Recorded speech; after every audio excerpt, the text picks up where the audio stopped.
नमस्कार. मी डॉक्टर उल्का समरेंद्र डायक-निंबाळकर आणि आज तुमच्यासाठी जे पुस्तक घेऊन आली आहे ते आहे टिपवाणी डॉक्टर सेसिलिया का वारलं.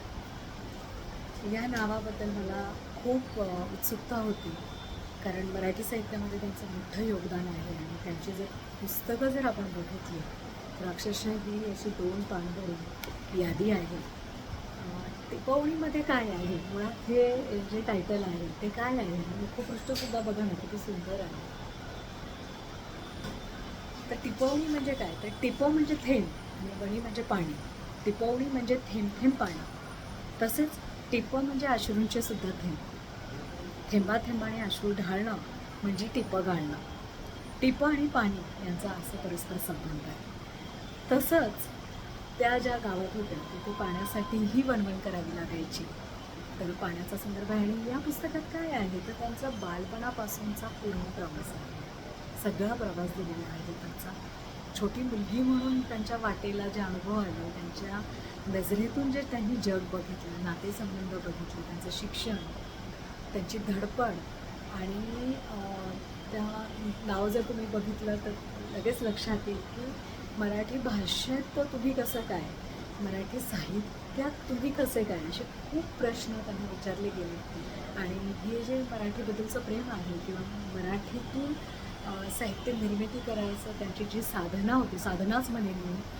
आणि मग साहित्य वर्तुळात त्यांना जे काही अनुभव आले ते खूप काय म्हणूयात आपण सच्चेपणाने आणि कुणाच्या म्हणजे असं एक लवलेश असतो ना की रागाचा, द्वेषाचा, असं नाही आहे. म्हणजे मला असं वाटतं की ह्या एक योगीच आहेत की लिहिता लिहिता ते चराचरात ईश्वर सापडणं म्हणतो किंवा सगळ्यांना समजून घेणं आपण जे म्हणतो साधकाचं होतं की तुझ्या आणि माझ्यात एकच परमेश्वर आहे हे साधकाला कळतं. तसं मला असं वाटतं त्यांना लिखाणातून हे उमजलं असावं. आणि भाषा तर खूप छान आहे, खूप छान आहे. म्हणजे प्रत्येक चॅप्टरचं कोणतंही पान अगदी उघडून तुम्ही लास्ट 2-3 जर लाईन वाचल्या शेवटच्या तर फॉर एक्झाम्पल रस्त्याने चालताना कितीही विषारी साप समोरून गेले तरी रस्ता ओलांडून जायचंच. एका ठिकाणी रडत राहायचं नाही. या विचाराचा रव मात्र मनाला फुटला होता. आणि म्हणजे एक बाई म्हणून जो संघर्ष आलेला आहे त्यावर तर मात केलीच त्यांनी. पण त्यांचं लहानपणचे काही आजारपणा असतील, नंतरचे असतील, नातेसंबंध असतील, घरच्या जबाबदाऱ्या असतील आणि त्यांना किंबहुना जीवनाबद्दल जे काही प्रश्न पडले ते असे खूप त्यांनी खोलात जाऊन विचार केला आहे, चिंतन केलं आहे आणि सोप्या भाषेत ते सगळं लिहिलं आहे. पुस्तक मोठं आहे, वाचायला खूप वेळ लागतो. थबकतो आपण की एखाद्या व्यक्तीचा प्रवास इतका विचारी असू शकतो, वाटलं आणि केलं